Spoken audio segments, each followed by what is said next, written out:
for Nigerians at the pump. The price and supply of petrol have been on everybody's mind from the moment that Bola Tinubu said subsidy is gone in his inaugural speech. Here's today's big hard fact. The 2023 federal budget made provision for petrol subsidy until the end of June, which means that money has been voted and allocated to provide petrol at the fixed pump price for 25 more days. And yet, the NNPC has raised prices because they say that they haven't seen that money yet. Now, this is one of the issues that we're going to talk about today, as well as the future of petrol supply and petrol prices in a world without subsidy. I've got one oil and gas industry expert joining me on the show today to tell you what's happening, to tell you what to expect. My guest is a lawyer in the oil and gas sector. You may remember that he was our guest when we broke down the Petroleum Industry Act. At the time, it was still a bill. Now it's an act. And he helped us break it down at the time. Adeoye Adefulu, thank you so much for joining us on Hard Facts. Hey, it's a pleasure to be here. Thank you. And Lagos is in the live studio today, so feel free to watch live. Facebook, Nigeria Info 99.3, YouTube, Nigeria Info FM. All right, so I know, of course, that you have questions. I know that you have opinions about subsidy removal, etc., etc. So feel free to call. Feel free to share your thoughts. Feel free to ask your questions. I have actual experts in the room who will be answering those questions for you. Now, Adeoye, first of all, the 2023 federal budget allocated money for the subsidy up until the end of June, right? And if that's the case, of course, you're not the spokesperson for NNPC, but why has the NNPC raised the pump price a month early? So let's talk about what the subsidy is first. And thank you for your question. I think this is obviously a really important issue for everybody.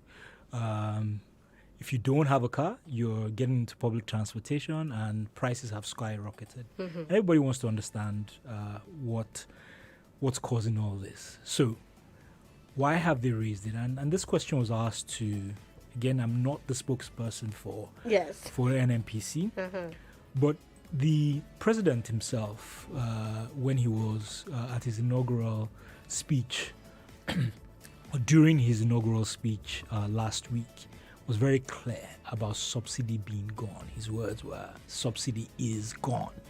And here's the situation with the budget, right? The budget is a plan for our expenditure and the income that is to come. Mm-hmm. It is also, that budget has to be funded. So there has to be somewhere where that revenue, where the resource is going to come for to fund every activity within the budget. I think from what I heard from the GMD over the week last week was that it hasn't been funded, at least for the purpose of the subsidy. And even beyond that, even the subsidy payments for previous months in 2023 has not been funded. So I think in summary, what I see is that the fight against continuation of the subsidy has been going on for quite a while. Yes. And clearly, the executive at the time had not demonstrated I would say, the political will to end the subsidy. With the president's statement, categorical statement, that the subsidy was now over, was gone. Mm-hmm. I would say the leeway to actually implement the final removal of the subsidy was there for the taking. Lagos again, join the conversation 0700-993-993. Now, a lot of my questions are NNPC related, which is sad because he's not the spokesperson for the NNPC. However, the MD of the NNPC, Mele says that the federal government, like you said, has not paid any subsidy money this year. Yes. And they're owing them 2.8 trillion naira. Yes. He claims that the NNPC has been absorbing the subsidy cost. Is there any way to corroborate whether this is true or not? You're asking a question that I truly cannot answer. So I'll speak in very general terms. Right. I think the first thing is, the way in which the subsidy regime has worked, because NNPC for a few years now has been the sole importer of petroleum, of PMS in particular, not petroleum products, PMS. but PMS in particular has been the sole importer for PMS. And the reason that's been the case was previously you had quite a number of different importers. NNPC was one of them. They import petroleum products into the country, PMS in particular.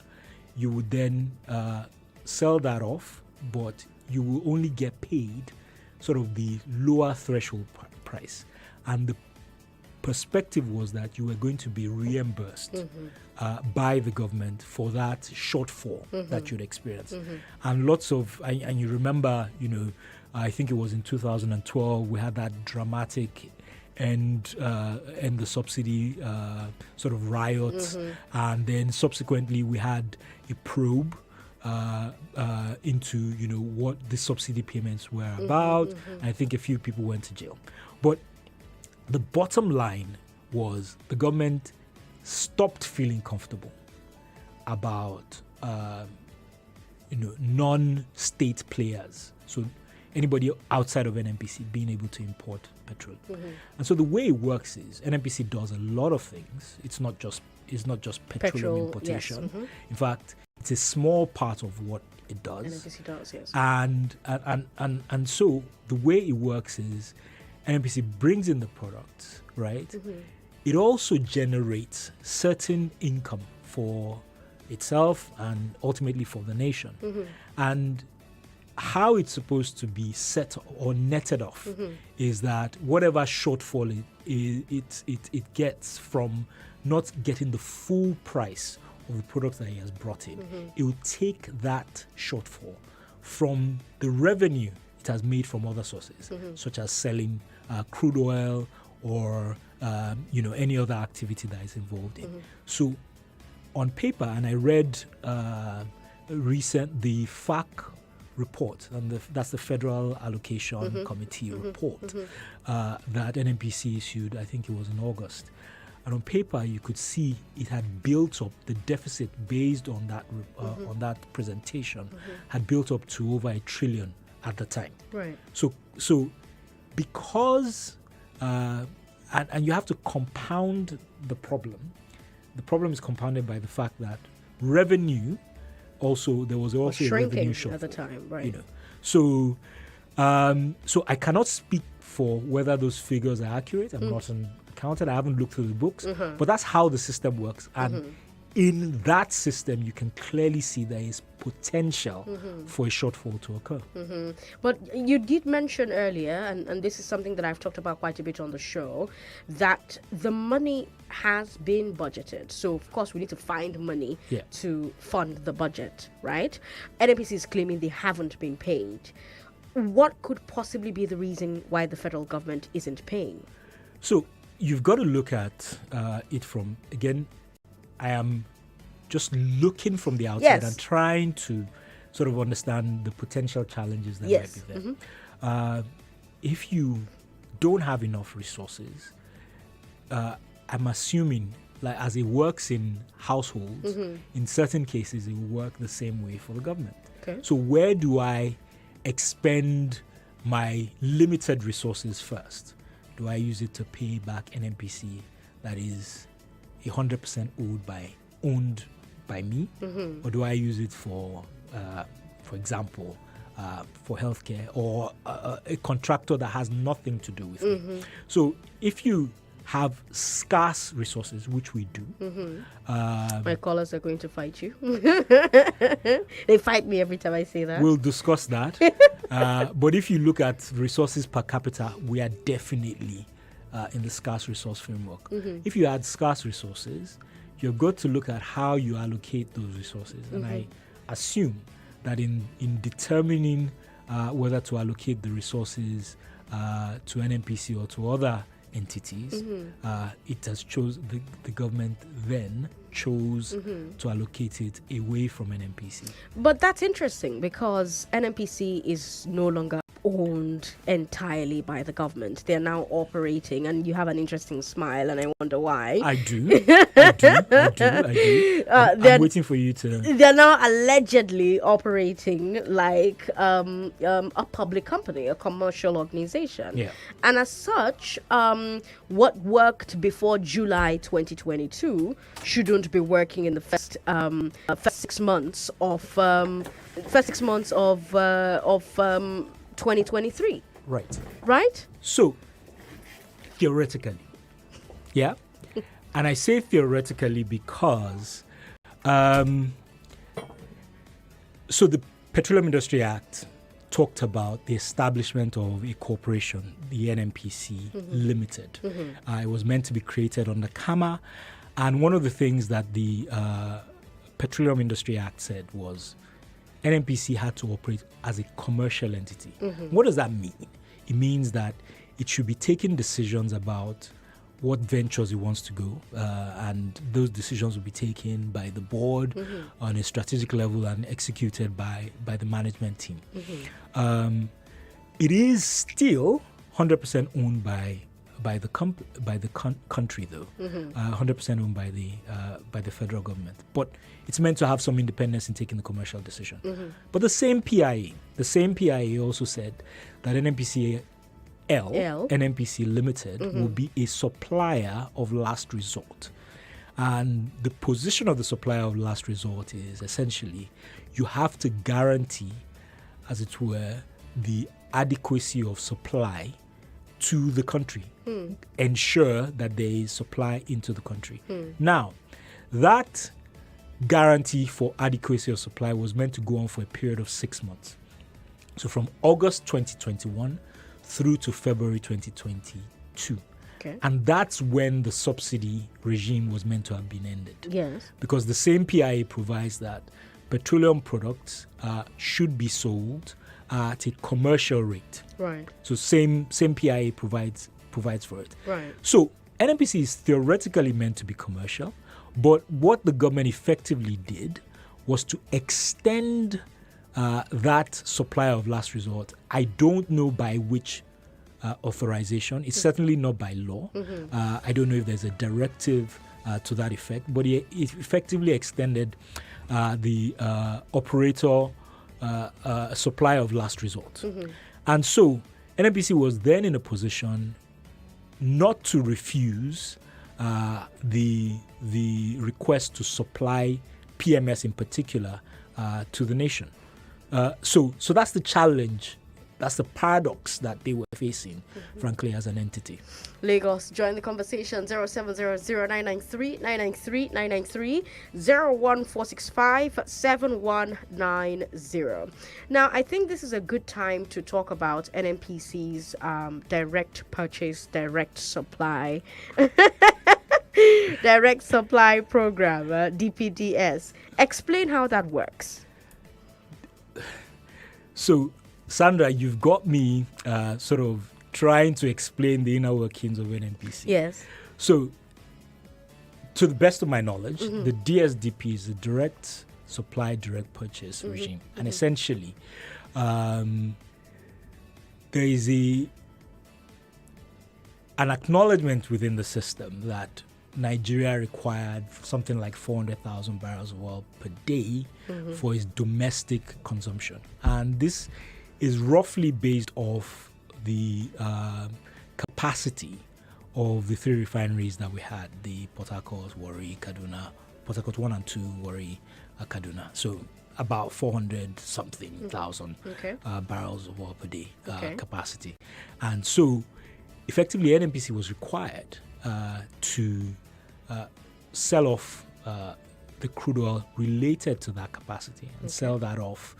And essentially what the direct supply, direct purchase regime, how it worked was that it was kind of in exchange for petroleum products. Okay. So you have the right to buy crude from me and you will supply me in exchange petroleum products. Obviously there's some mechanism to work out the value that comes through for the direct supply, direct purchase. Okay. Okay. All right. We have people calling. Let's talk to them before they riot. 99.3, hello. Hello, good Thanks for evening. calling. What's your name? My name is Ayomide. I'm calling Ayomide, from welcome. Ikoyi. Talk to me. Yeah, so I just joined the program.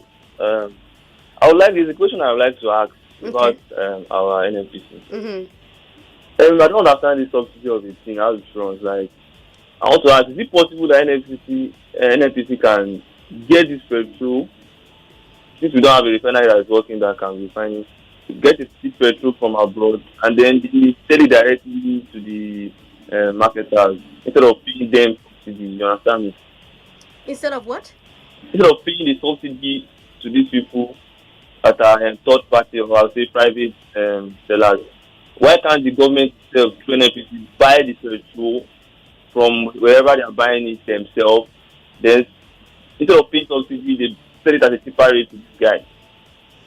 But that's what. Okay. All right. Thank you very much for calling. Yes. Talk to me. I'll tell you. You were going to answer the question, Sandra. Yeah, but you're the expert So in the room. no. So. I mean, look, so the way it works, and I think that's the premise I'll use to answer the question. The way it works is that NNPC goes off to Holland, to the Netherlands, to purchase petroleum products, PMS in particular. It purchases those products and then has it delivered to Nigeria. So there's a price that it pays effectively for that purchase. Again, this is in general terms because there's the DSDP arrangement as well, which is not fed through on this mechanism. Yeah. But effectively, the subsidy or whatever subsidy we're talking about is not an actual payment, certainly not to a foreign entity or to an independent petroleum company. Right now, it is a mechanism within the NNPC structure, and it sets off or nets off whatever NNPC is meant to remit in whatever fashion to the government. It nets that off from the balance that it hasn't been paid. That's essentially how it works. So I'm not sure that the mechanism will be anything different from What he has just described. From what he's just described. Yeah. I think the bottom line is what we have to appreciate is that the cost of petroleum products, the cost of PMS is expensive. And I think for those who actually buy diesel, for example, once the Ukraine war started, we all immediately felt the impact of, diesel and the demand and the supply dynamics in the market. We immediately felt the impact. And similarly, we've been at 165 and it went up maybe to 190, 185, 190. But the reality is that during that period when we started with 165, the world market moved significantly. Crude oil, which forms, from about 59% of the composition of the cost of petroleum products, to up to 68%, was selling for 120 something at a certain point. And so, clearly the dynamics had changed, and that was not reflected in the pricing regime, on the local pricing regime. It was kept stable. And so it's a very, even if you wanted to retain subsidy in any form or the other, you had a situation where the actual landing price was something like, 450, and you were selling for 185. It was more than double of the actual cost of buying. In any world, it's not a sustainable regime. And the way the subsidy regime seemed to work was that it was going to remain that price even if you were buying petroleum products at 1,000 or even 10,000. The government was supposed to offset that cost for you. Yeah. It's not a sustainable position. It's not something that you can do in the long term. So I take it that you are in support of a removal of subsidy. So it's a. I'm afraid, but let me say that I empathize some serious honest, after but anyway, the issue about the fact that it was sustainable for a long time. I think people come with different theories. Some people say this is the only dividend we get as an oil producing country. And I understand that.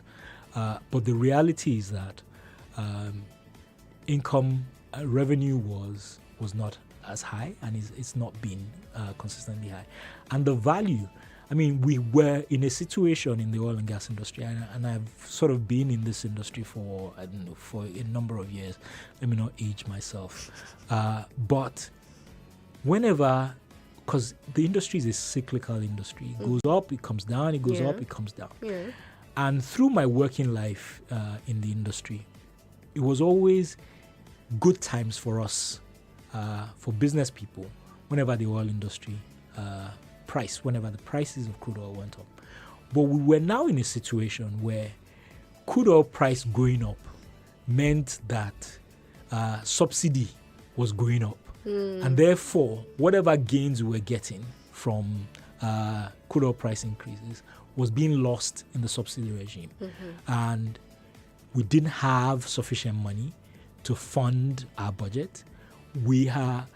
When you're spending so much money and you're borrowing lots of money to cover such an expense, what that means is that even if you were to borrow, which is, there's nothing in principle wrong with borrowing, you are not borrowing to fund things that can generate revenue for you in the future. You're not borrowing to help education. You're not borrowing to fund infrastructure development. You're not borrowing to fund healthcare. These are critical things that certainly, if we talk about the fact that we have such a huge population, the advantage of a population is not just the number. It is having an educated, a healthy, an aware population.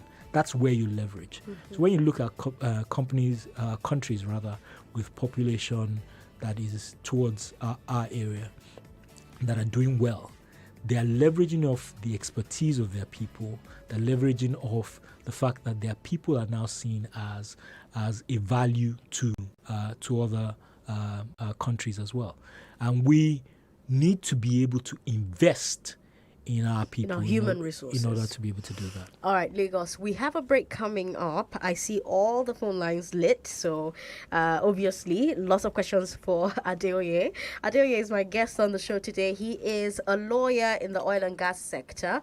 He was our guest when we were breaking down the Petroleum Industry Bill. It was a bill at the time, it's an act now, and he did such a great job. We brought him back to come and talk to you about subsidies. Adeoye Adefulu will be here when we come back from this break. I'm Sandra Ezekwesili. This is Hard Facts on 99.3 Nigeria Info. And coming up after the break, let's talk about refineries. Refineries get a lot of what's the word I'm looking for now? A lot of faith from Nigerians, lots of people who listen to this show, who have engaged me on the subject of subsidy removal, believe that if our refineries were up and running, these problems we're having right now with the cost of PMS in particular, we wouldn't have them. Let's see what Adeoye thinks after the break. Again, Nigeria Info 99.3. I'm Sandra Ezekwesili. Don't go away. More conversation, more talk, more right after this. Guy, I was just about to come and give you one sweet gist. Where are you dashing to this early morning, by the way? I hope all is well. Are you on this planet at all? In fact, which gist can be sweeter than the fact that Xiaomi is giving out up to 3 million naira and plenty other goodies? Guy, can I give you the full details of this your own update now? Yes, this is the best time to purchase any Xiaomi product of your choice. On every purchase, you stand a chance to win a whopping sum of 3 million naira cash, a Xiaomi 55 inches smart TV, Xiaomi suitcase, and up to 100% cashback. When you buy any of the Redmi Note 11 series, Redmi 10A, Redmi 10C, Redmi A1 Plus, you get up to 10,000 naira discount and other sweet deals on your purchase. Guess what? When you buy the latest Xiaomi devices like the Redmi Note 12 series, Redmi 12C, and Redmi A2 Plus, you even stand a better chance to enjoy better deals. All you have to do is simply buy a Xiaomi product and you will automatically stand a chance to win. Did you hear that? So you see, that's your gist can wait to. Because right now I am rushing to Xiaomi store to quickly buy that Xiaomi phone that has been on my mind since. Because right now is the best time. And of course, this cannot pass me by. This offer is valid from 1st June to 8th July 2023. Moves must be made. My people just to work hard. Dreams and challenges motivate us. But sometimes, When the journey gets tiring, all we need is something to push our limits. Reactor, ignite your energy, bring out your inner champion. Reactor, ignite your energy, bring out your inner champion. Reactor Energy Drink. What you need to push your limits. Wahala, Reactor Energy Drink. Push your limits, no dey tire. No way, Reactor Energy Drink.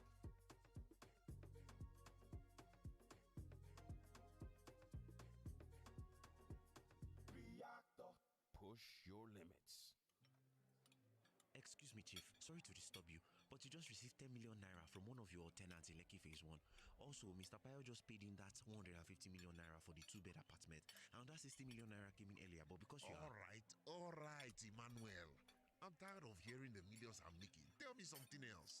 That's right. You too can earn millions in returns from renting out or reselling our 2-bed apartments in Iconia Heights, Lekki Phase 1, which we're giving to you at a super affordable price, starting from 9.99 million naira initial deposit and the balance spread across 24 months. You can also get a 5% discount if you buy before the 18th of June. For more details about this offer, call 070-012-39002.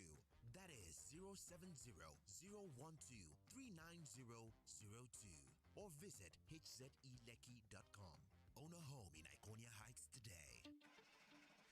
Are you tired of using ordinary lubricants that fail to give your engine the power and protection it deserves? Introducing Shell Helix Lubricants, now available in Nigeria. No more frequent visits to the mechanic. No more funny noise coming from your engine. No more abnormal fuel consumption. You can now say goodbye to all that smoke from your car's exhaust. Shell Helix Lubricants uses Pure Plus technology, a technology that protects your engine from dirt, gets rid of impurities, and improves engine performance. Need guaranteed engine protection? Use Shell Helix Lubricants. Now available at AP and NU service stations nationwide. Behind every child's first step is a great mom. First words, first birthday, first day at school. Great moms are there all the way to care and to nurture. And with the Pears Baby range, you choose to put your baby first. Available in lotion, oil, cream, and jelly, and made of natural mild ingredients. Pears is pure and gentle for all your baby skincare needs. Put your baby first today with the Pears Baby range of products. All round the clock, all year round. Never a time the journey would have been easy without you.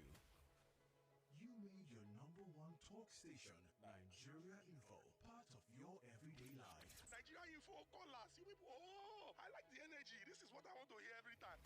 And now, because of your active listening and contribution, we are crowned the radio station of the year.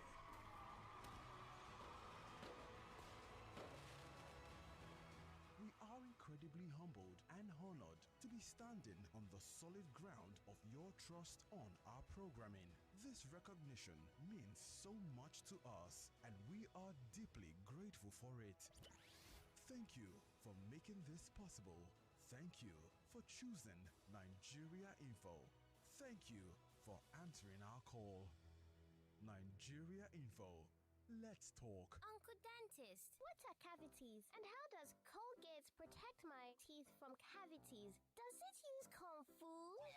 No, dear. Most tooth pains are caused by tooth holes called cavities. When you brush daily with Colgate Maximum Cavity Protection, its expert formula locks natural calcium in our teeth and helps protect them from cavities. It's time to upgrade to the world's most chosen toothpaste, Colgate, because Colgate locks calcium in.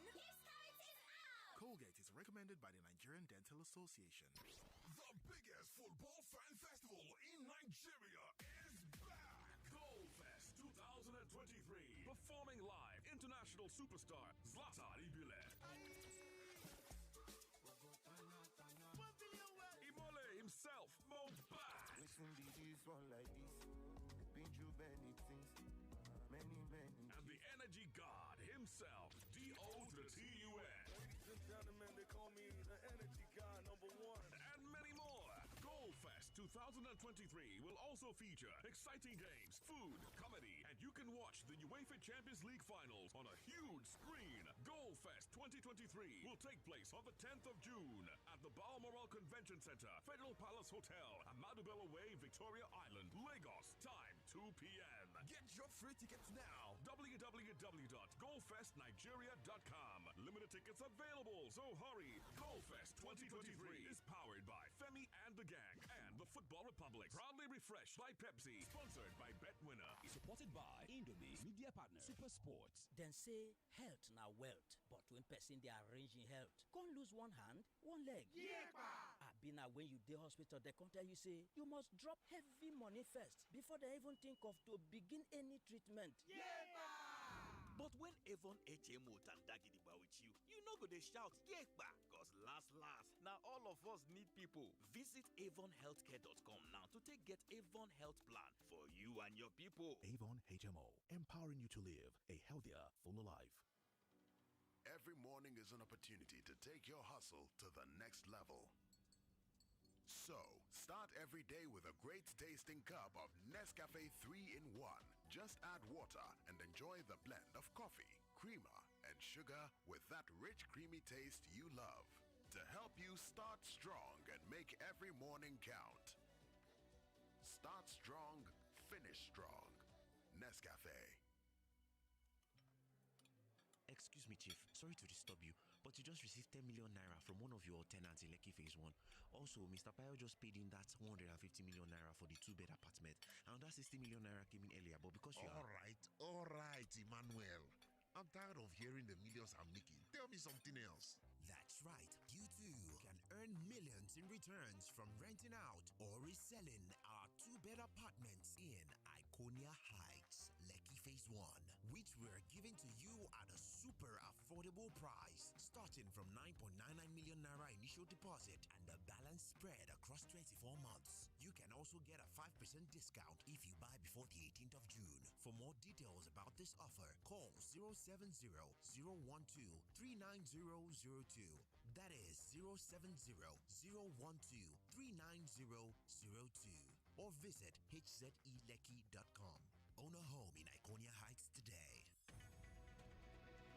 We're back. We're back. We're back. We're back. We are back. We're back on 99.3 Nigeria Indeed, we are. I am Sandra Ezekwesili, and I've got on the show with me today a lawyer in the oil and gas sector. His name is Adeoye Adefulu, and today we're talking about what the post-subsidy era will mean for you as a Nigerian at the pump. We've addressed so much. We've talked, for instance, about the budget for subsidy. We've talked about why perhaps NNPC isn't getting their subsidy money like they're claiming. We've talked about what the direct purchase, direct supply program is. We've talked about quite a number of things. And if you missed the first half of the show, you can catch it on any platform where you stream your podcasts. Just search for Hard Facts and listen to this particular episode. Now, before the break, I mentioned that we were going to talk refineries, and let's get right into that. Yeah? Okay. Before the president left office, I'm talking about President Buhari now, he commissioned the Dangote Refinery. The impression from the government is that it will start producing very soon. But we're getting reports that it may not start outputting petrol until the end of the year, or next year, or even 2025.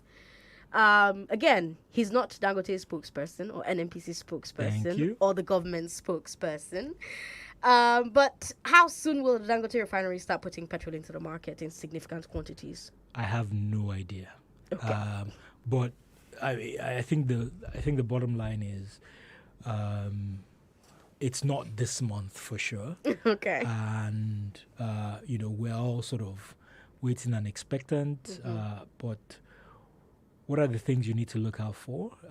You need to make sure that the facilities have been properly commissioned, and that is a process. You need to look out for contracts for the purchase of crude, etc., etc.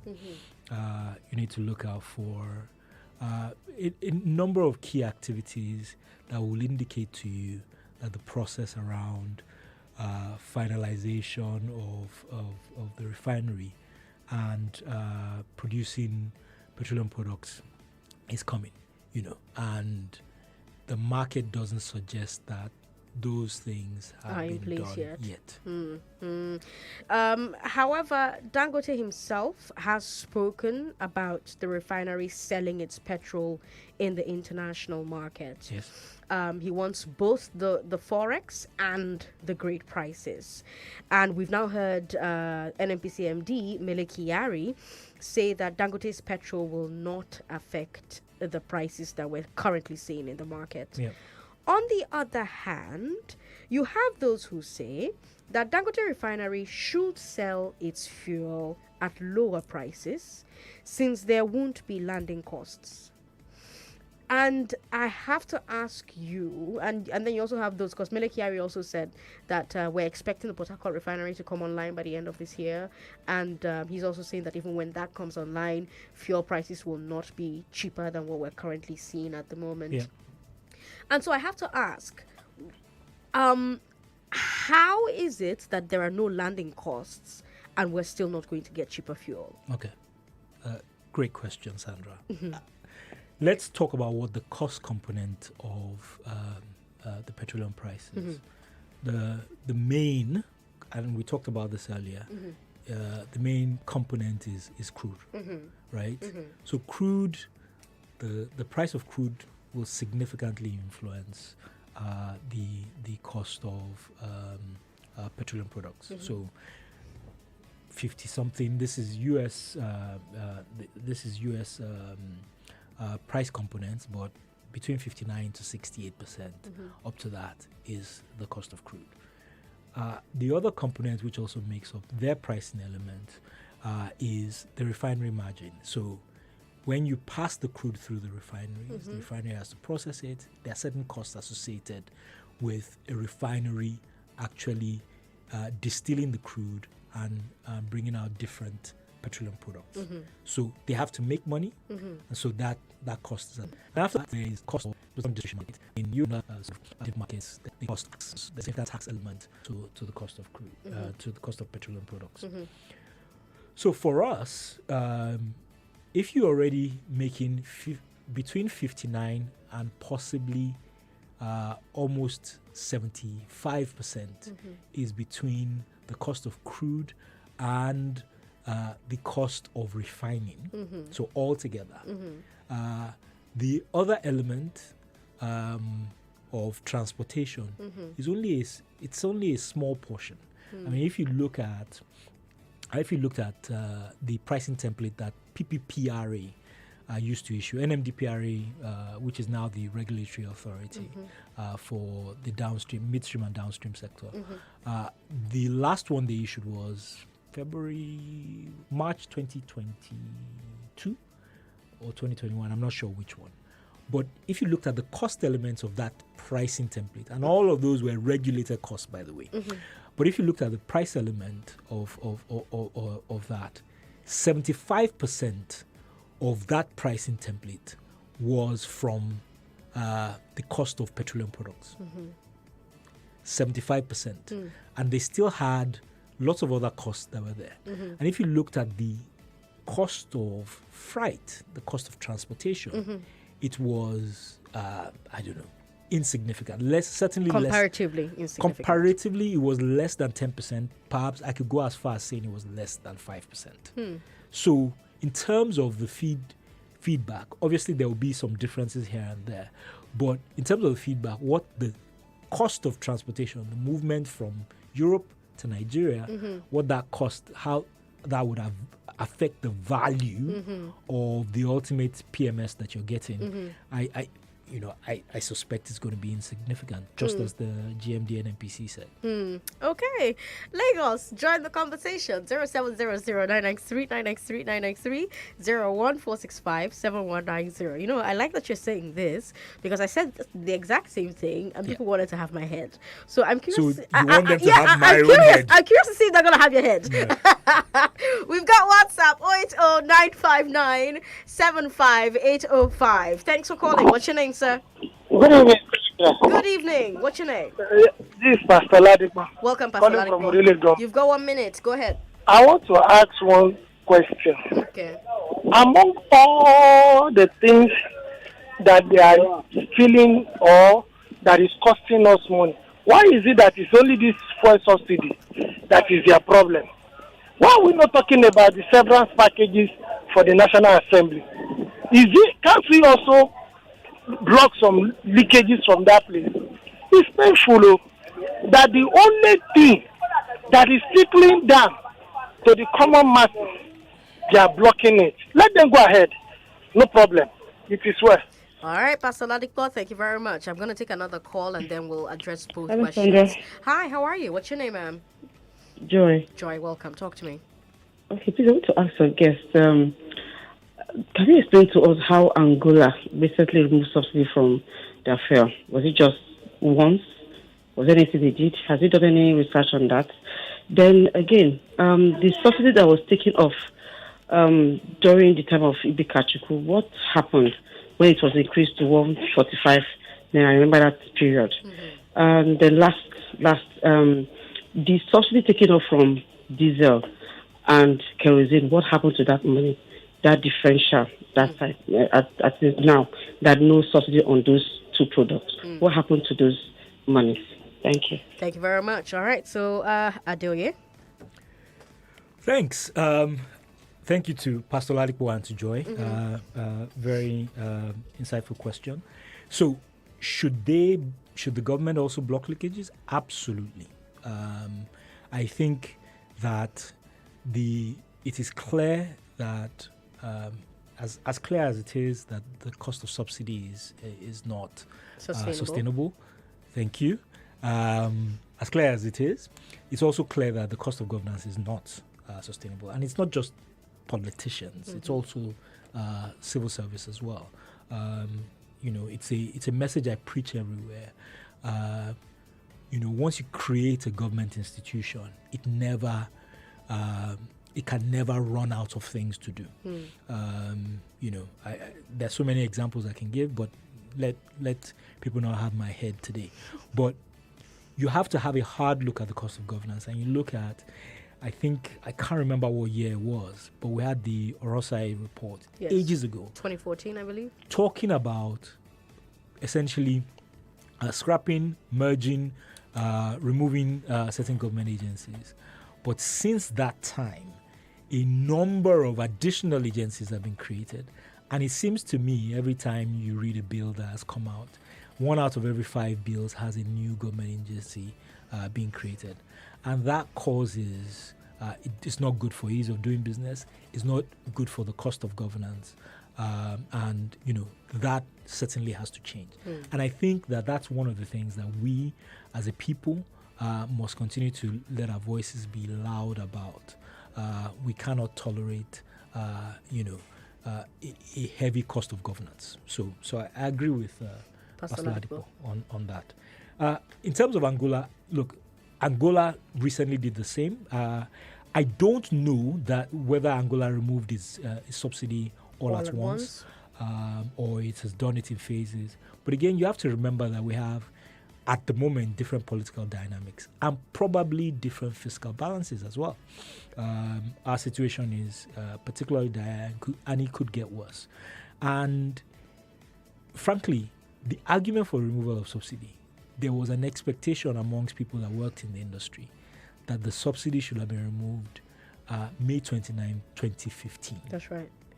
2015. That's or right. even, some would even go earlier than that. And so, the timing for each country will be different.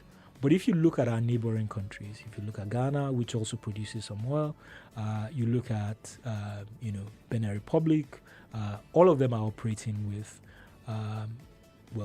technically a non-subsidized regime. Indeed, there are lots of reports about how our removal of subsidy is now affecting the petroleum Prices. products prices in neighboring countries, and obviously we all know why that's the case. It's smuggling and things like that. So Joy also asked about what happened to the other subsidies. These other subsidies. So let's put our situation in context. First, diesel, the subsidy around diesel has been removed for quite some time now. I think it may have been as far back as 2006 or something like that. And same thing with kerosene, that's all gone. But the thing is, this money is not, it's not like this money is there somewhere waiting to be used. Saved, yes. Or being saved. Because the reality is that we actually don't have the money to fund our everyday needs. And so I don't know if there's a pot set aside. In fact, I'm pretty sure there isn't a pot set aside from savings that is made from subsidy. Indeed, I am not sure. Again, I don't speak for the government, but if I understand all the picture that has been painted by the former government and the current government, I don't know if we have money that is going to be set aside particularly for the payment of the subsidy, because we are borrowing to pay the subsidy. Joy also talked about the various other subsidy regime. I think you have to come to the fact. So why have the prices changed? And each time the price has changed, we've been told, oh, they removed subsidy or they something. Let's look at this. The price of a product. Let's all, if we face facts, the price of products are not static. The first thing is that you're importing this product, so it's definitely linked to your foreign exchange. Someone would tell you that in 2015, where dollar was 180, the same dollar that we're using to import the petroleum products. Good old days. I'm not going to talk about the grey market, but the rate is certainly not for something. It's very much north of that. So that's a factor that affects. And of course, it's demand and supply and the law of economics. It has an effect on the petroleum, on the prices of petroleum products. So it's not the same here. It's not the same anywhere else in the world. But one of the things that the market is teaching us right now is that it can go up and it can come down. I mean, good example is the diesel market. There was a time, not quite long ago, that we're buying diesel at almost 800, 900. There was a time that it went as high as 1,000. But the prices have come down. They've moderated because it is a reflection of what the international market is. Similarly, gas prices, which went up to as high as, I think, cooking gas, that is, went up to as high as 13,000. I hear has now come down to 6,004 or 6,005. Has it? I've heard that. Okay. So the market is teaching us that it works.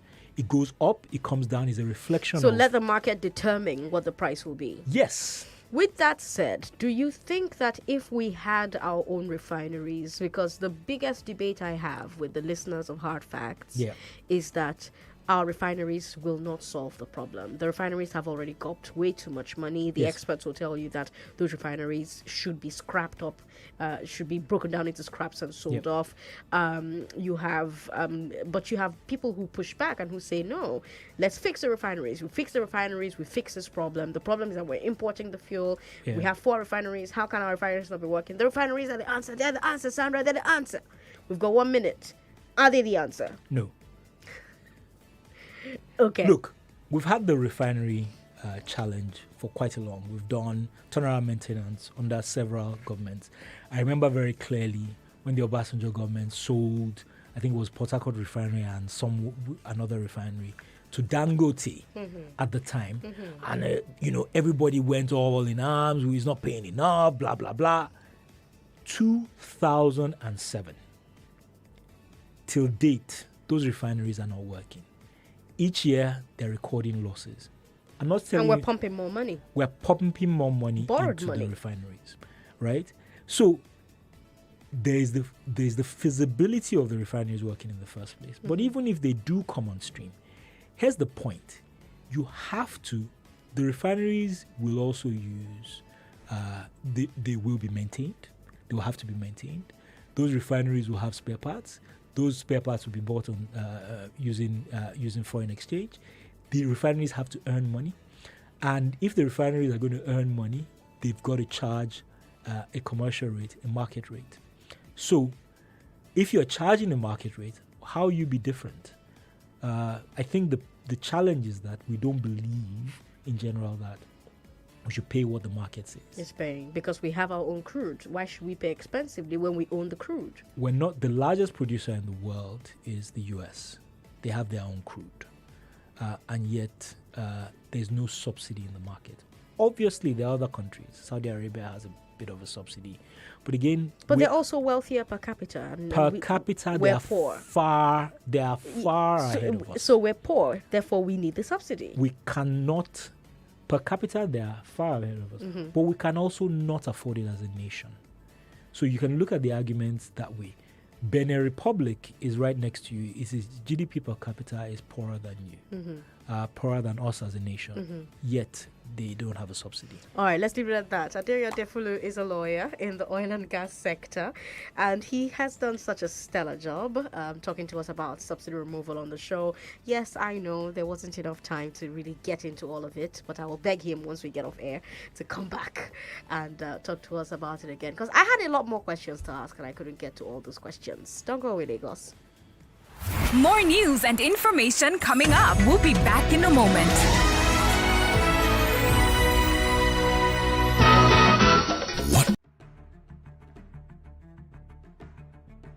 And I want to assume that you would run because I want to give the listeners context for the conversation. In 2019, you were running mate to Atiku Abubakar. What did you learn then that you will not repeat this time? Yes, when is the president coming out to address us? There's a few things. One, I have a burden and a passion for young people. The fact that you have elected a man does not mean then you begin to order him around. The president will do whatever is good for the country at any given time. Mr. Adeshino, isn't the president responsible to the people? What should the next president do to root out stakeholders who are complicit? You fire those that need to be fired are fired. It's looking like a brand new Chelsea, attacking with so much fluidity. And what can you say about that, Martin? I know you follow Chelsea quite closely. I live close to the Chelsea training ground. That's what you mean by that. I'm not.